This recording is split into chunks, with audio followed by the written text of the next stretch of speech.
Bienvenue dans Tous Danseurs, le premier podcast dédié 100% à la danse. Merci de partager ce moment avec nous. Moi, c'est Dorothée. J'aime saupoudrer ma vie de soleil et je porte en moi la passion de la danse depuis l'enfance. Tous Danseurs, c'est une conversation avec un acteur de la danse d'aujourd'hui et de demain. On y parle de toutes les danses. Un temps suspendu pour découvrir des parcours insolites de femmes et d'hommes qui vivent passionnément danse, des artisans du mouvement. Danseurs et athlètes, costumiers, chorégraphes, metteurs en scène, musiciens, chercheurs, des créateurs et ouvriers de la danse. Dans l'ombre ou la lumière, ils sont tous en mouvement, tous artistes, tous danseurs. Le podcast est disponible sur de nombreuses plateformes, alors abonnez-vous pour ne pas manquer de nouvelles rencontres autour de la danse. Et surtout, n'oubliez pas de laisser un mot doux ou une note 5 étoiles sur iTunes ou Apple Podcast. Ah, j'oubliais, n'hésitez pas à m'écrire sur l'Instagram Tous Danseurs si vous avez des questions. Aujourd'hui, je reçois Saido Lelou, chorégraphe, membre du collectif Faire. Saido a participé à Danse élargie à 2 reprises. 2016 avec Fact, coécrit avec Johanna Faye, 2018 avec sa pièce Apache. Il a été partenaire de l'édition de 2022 avec Faire. Pour lui, le plateau de Danse élargie doit être un espace d'expérimentation, une opportunité pour exister et s'ouvrir au monde. On l'écoute avec joie. Ce podcast a été réalisé en collaboration avec les équipes de Danse élargie. Bonjour Saido. Bonjour Dorothée. Merci de m'accorder ce temps. On est juste en bas du théâtre du Châtelet, en face de ta maison. Exactement, c'est le vrai. théâtre de la ville. C'est bien ça. Je suis un peu dans mon quartier créatif. Ouais. La place. Exactement. Ça fait plaisir de se retrouver avec ce soleil-là. Ouais, on s'est parlé il n'y a pas très longtemps quand même. On a fait un épisode ensemble. Je suis venue te voir au musée de l'Orangerie. C'était beau d'ailleurs. Trop bien, oui, je t'ai aperçu pendant que je dansais, c'est vrai. Ouais, avec Earthbound. Exactement. Là, tu prépares quelque chose autour du hip-hop au Châtelet. C'est ça. On se parle ce matin pour Danse élargie. Exactement, qui a lieu le week-end du 15 et 16 juin. Ça va être assez particulier cette édition. Ouais, ça va être assez chouette. Il y a de belles propositions, de belles équipes et un beau jury. Ah, t'as regardé la sélection ? Ouais. Il y a des gens que tu connais. Certains et certaines, ouais, carrément.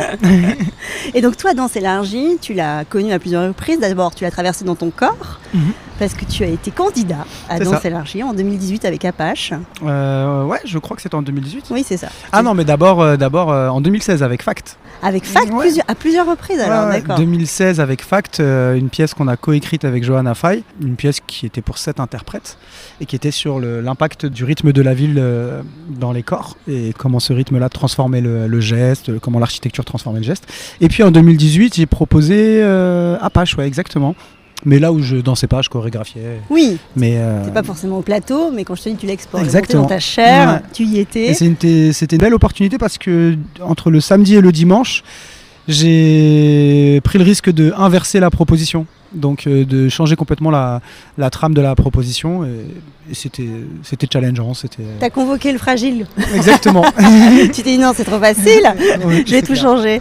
Ouais. Alors ça permet quoi un tel concours, toi qui l'as expérimenté à 2 reprises ? Ça permet de se challenger sur des éclats artistiques comme ça, des idées qui viennent nous traverser et qu'on a toute possibilité à tester sur un plateau. Danse élargie permet cet espace-là, permet se retrouver au sein d'une multitude de propositions qui sont toutes riches et très diverses, qui n'ont pas pour vocation de donner une influence artistique sur le milieu monde artistique, mais plutôt d'être des niches comme ça qui s'explorent et qui s'expérimentent et qui viennent se poser à cet endroit sous quelques contraintes, minimum 3 interprètes au plateau, maximum 10 minutes de proposition artistique. Et ça c'est drôle parce que c'est très ancré. Ce cadre-là, ça nous donne à réfléchir sur qu'est-ce que l'interprète au plateau ? Est-ce que du coup le corps de quelqu'un d'autre est un interprète ? Est-ce que la musique ou la lumière fait partie de notre proposition ? Donc c'est ça qui est aussi très enrichissant à Danse élargie. Quand on découvre toutes ces propositions, en tant que public, on peut aussi se poser la question comment on répond à ces contraintes-là, comment on répond à ce cadre-là. Et aussi, il y a ce truc de travailler rapidement avec une équipe technique, de demander la concentration à ces interprètes dans l'instant parce que tout va très vite. Oui, voilà, par exemple, moi sur l'édition de 2018, j'ai pris plaisir à découvrir les autres propositions. Parce que là, tu n'étais pas danseur-interprète au plateau, tu étais seulement chorégraphe. Exactement, donc j'ai eu l'occasion de voir le déroulement de toutes les propositions et d'être sensible à certaines, d'être insensible à d'autres et de comprendre en fait que ce cadre-là, il est fait justement pour ça, pour se laisser voyager à travers des démarches et des positionnements et des écritures qui sont aussi larges que possible et qui viennent nous ouvrir une curiosité à ce qui est l'autre. Ouais. Sachant que ce sont des échos des mondes, j'emploie volontairement des mondes parce que Danse élargie, c'est un concours qui rassemble des artistes qui viennent du monde entier, ça a aussi sa particularité. Complètement. Donc c'est aussi entamer un dialogue comme ça avec des artistes que tu n'as pas forcément l'occasion de côtoyer dans ton quotidien. C'est ça, et c'est très riche parce qu'on a justement une plateforme qui réunit des artistes du monde entier.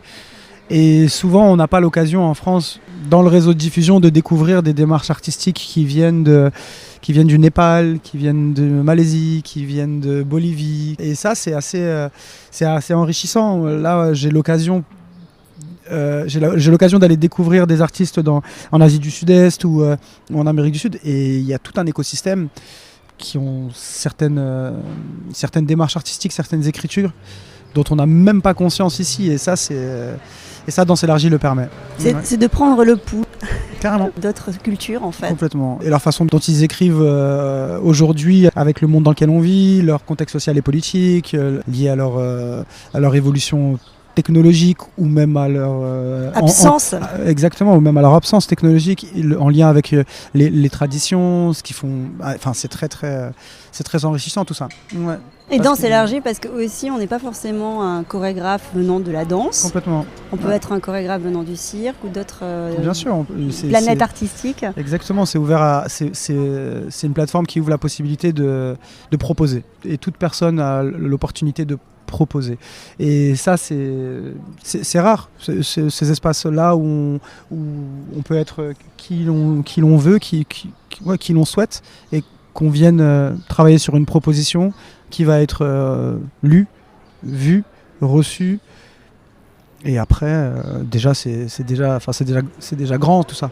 Ouais. Et ça pose la question aussi de savoir à partir de quoi quelque chose devient une chorégraphie. C'est exactement ce que tu disais au préalable. Ouais. C'est ça, et aussi... À partir de quand, à partir de quoi, Voilà, c'est ça, et c'est aussi la possibilité de ne même pas se poser la question de la légitimité de positionnement de chorégraphe. Enfin, et ça, j'aime beaucoup, parce qu'on peut être sensible à une idée, à sa réalisation, à son abstraction, à son expérimentation, sans spécialement se définir en tant que chorégraphe pour le plateau ou autre. C'est juste un endroit où il y a possibilité d'y amener, comme je disais tout à l'heure, une idée, un éclat qui nous traverse, et c'est le moment et on y va. Et toi, tu t'es confronté à cette plateforme 2 fois. C'est ça. C'était quoi l'envie de retourner avec une deuxième proposition? Alors la première proposition, c'était une coécriture avec Johanna. C'était en 2016, c'était notre deuxième pièce. Ouais. Et quand je suis revenu en 2018, c'était vraiment une affirmation de ma personnalité, du milieu dans lequel j'ai grandi, des personnes avec qui j'ai évolué dans le milieu de la danse. Et j'avais en gros assumé cette essence-là qui nourrissait mon écriture. Et donc elle prenait forme de cette façon-là, qui était les prémices d'Apache. Et ouais, j'avais besoin de l'ancrer sous cette forme-là, à cet endroit-là. Et c'était trop bien, parce que c'était une expérience commune avec les personnes avec qui j'ai travaillé.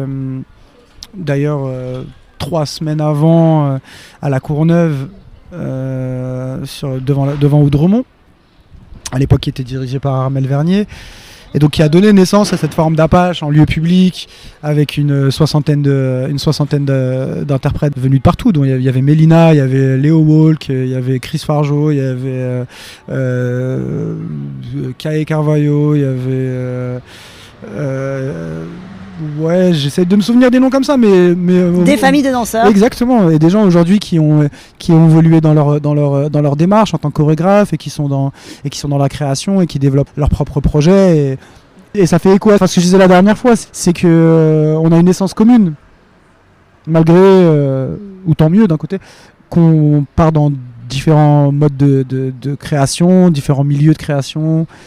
Mais on a une essence commune, ouais. Et moi, je rappelle cette essence commune à travers mon travail, je crois. Et voilà, c'était ça la volonté. Ensuite, en 2020, on a fait une édition de Danse élargie dans les jardins du centre chorégraphique avec le collectif R, qui était une version plutôt réduite, en plein air, avec 3 propositions. Je crois 3 propositions, peut-être plus. Je me trompe, si j'y 3, c'était peut-être 6, je ne me rappelle plus. Et puis ensuite, on a accompagné l'édition de 2022. 2022. J'allais y venir. Exactement. On a accompagné en faisant partie de la sélection des... Oui, parce que chaque année, il y a un partenaire. Exactement. Et en fait, les partenaires sont jamais les mêmes parce qu'il y a une volonté aussi de diversifier les regards qui sont portés comme ça sur la sélection des candidats. Et d'engager une équipe aussi, d'engager une équipe extérieure du Théâtre de la Ville à porter ce projet-là. Donc quand on s'engage à être partenaire ou à accompagner dans S'élargit, on propose à l'équipe de se mettre à disposition pour ce projet-là. Donc l'équipe de communication, l'équipe de prod, l'équipe de relations publiques vient sur Dans S'élargit, accompagne tout le projet sur toute l'année. Et Johanna, Céline et moi avons fait partie du jury de sélection des projets. Et avec la Horde à cette époque-là. Oui, alors c'est la sélection des projets, mais pas le jury. Exactement, pas le jury final. Le jury final. Et toi, tu te souviens des jurys qui avaient des membres du jury qui comptaient pour toi quand tu es passé avec FACT et avec Apache? Il y avait des personnes que tu voulais. Je m'en rappelle plus trop. Ouais, franchement, je sais qu'il y avait Sébastien Ramirez. D'accord. Oui, donc tu as travaillé Ramirez, avec lui. Exactement. Je me rappelle qu'il y avait quelqu'un de la Horde aussi. Ouais. Je crois que c'était Marine. Ouais. Ce qui est intéressant, c'est aussi de voir que dans le jury, il y a des membres de différents... de différents univers et qui n'ont pas les mêmes avis, les mêmes sensibilités. Ouais. Enfin, je me rappelle d'un truc où il y avait un artiste qui avait trouvé Apache très machiste, là où d'autres défendaient le fait que c'était une nécessité d'avoir une liberté comme celle-ci, avec un pris parti esthétique et une revendication sociale à travers ce genre de propositions. Donc, mais déjà d'être là, de faire ça et de le faire exister, pour moi c'est des étapes et c'est comme ça que je vis ce genre de plateforme à chaque fois. Et je pense que dans S'élargit, c'est important de le considérer comme une plateforme et comme un endroit d'expérimentation où on vient vivre ce truc et qui n'est pas spécialement une finalité en soi, mais qui va peut-être nous accompagner par la suite ou pas, mais en tout cas qui nous donne une volonté. Et j'en reviens à ce que je disais la dernière fois, à partir du moment où l'idée se concrétise, l'idée ensuite il faut juste lui permettre de continuer à vivre, peu importe les moyens et peu importe l'endroit, l'espace. Mais c'est un endroit où il y a une volonté de s'inscrire dans un tout, dans un tout de diversité d'esthétique, dans un tout de diversité de pensée, dans un tout de diverses définitions de la danse aussi. Et je pense qu'il y a aussi cette volonté il y a eu cette volonté chez Boris Charmatz et chez Emmanuel de Marcimota à la base où oui, la danse on la reconnaît par son mouvement, mais là il y a eu une volonté certainement de vouloir la reconnaître à travers le corps simple, le corps présent. Et alors cette année, le concours revient. Ouais, ça c'est cool. Au Théâtre de la Ville, Sarah Bernard. Et moi j'y serai. Et toi tu seras là, tu seras le 15 et le 16. Ouais. Et je voulais aussi te poser la question de cette expérience de ce plateau, parce que toi tu y as été avec tes fameuses étoiles de témoins. Tu l'as expérimenté ce plateau, et ça fait quoi de danser dans ce... Alors je crois que moi j'ai participé à Dans S'élargit. C'était déjà sur le plateau de... La dernière édition à Sarah Bernard, ouais. Ah, génial. Enfin, qui n'était pas Sarah Bernard à l'époque. Ouais. Mais ouais, du coup, la dernière édition. Et là, je vais redécouvrir l'édition qui va revenir à la maison, quoi, en gros. Et je pense que c'est... Enfin, je suis très curieux et en même temps ravi, ça me touche un peu de revoir ces propositions-là qui peuvent avoir une certaine fragilité et qui peuvent être simplement dans l'essai sur ce plateau-là, quoi. Ouais, sur ce plateau-là, ça je pense que c'est... Et de voir toutes plusieurs équipes, là en l'occurrence, ça va être l'équipe du CNDC d'Angers qui est partenaire sur le projet et qui va faire tout en sorte que tout se passe bien et qui va permettre que ça soit un moment. Et ouais, donc je suis très touché par ce retour-là aussi, ouais. Et d'être présent aussi, et d'avoir le temps de découvrir les artistes qui vont y venir. Après, il y a toujours un truc à discuter. Mais ça, en général, sur le brief, je me rappelle de Boris qui le faisait très bien. Enfin, sur cette question oui, il y a une sélection entre le premier jour et le deuxième jour. Oui, il y a des prix à gagner, etc. Mais je me rappelle que sur la dernière édition qu'on a mis en place avec le collectif en 2022, qu'on a accompagné, il y a eu cette volonté de proposer déjà aux équipes qui venaient une forme d'accompagnement, une forme d'écoute, une forme d'accompagnement, mais sous différentes propositions, sous différentes thématiques, avec différents artistes aussi. Et ce que je veux dire, c'est que c'est important de lisser cet aspect de compétition parce que la réunion déjà de ces 20 artistes qui vont présenter quelque chose au plateau est déjà une étape où il y a un regard porté, où il y a une sensibilité, où on a envie de les retrouver, on a envie de les rencontrer. Donc je suis juste content de rencontrer ces 20... D'ouvrir les yeux. Exactement, d'ouvrir les yeux, complètement. Et toi, tu m'avais récemment dit que tu avais envie d'explorer des ailleurs. J'imagine que c'est une possibilité. Un grand merci, Saïdo. Tu veux rajouter des choses sur ce moment-là qui arrive ou c'est bon, on a tout dit? Je vous invite vraiment à venir parce que les artistes au plateau, ils ont besoin de présence, ils ont besoin de sourire, ils ont besoin de retour, ils ont besoin de chaleur. Et le public, c'est ce qui fait vivre le spectacle. Donc c'est pour ça que je pense sur un événement gratuit comme celui-là, sur un week-end, c'est important juste d'y faire, juste de passer. C'est en plein milieu de Paris et de passer et de soutenir, c'est déjà grand, c'est déjà beaucoup. Dans le cœur vibrant de Paris, on y est d'ailleurs. Vibrant et bruyant. Exactement. Et toi, tu les aimes, les bruits de la ville, donc ça te correspond bien, je trouve, ce moment avec toi là. Merci Saïdo. Merci à Salut. toi. Ciao. Ciao. Voilà, clap de fin. À très vite pour refaire danser les mots ensemble le temps d'une conversation. Merci d'avoir passé ce moment avec nous. Et n'oubliez pas, nous sommes tous danseurs. Le podcast est disponible sur de nombreuses plateformes, alors abonnez-vous pour ne pas manquer de nouvelles rencontres autour de la danse. Et surtout, n'oubliez pas de laisser un mot doux ou une note 5 étoiles sur iTunes ou Apple Podcasts. Ah, j'oubliais, n'hésitez pas à m'écrire sur l'Instagram Tous Danseurs si vous avez des questions.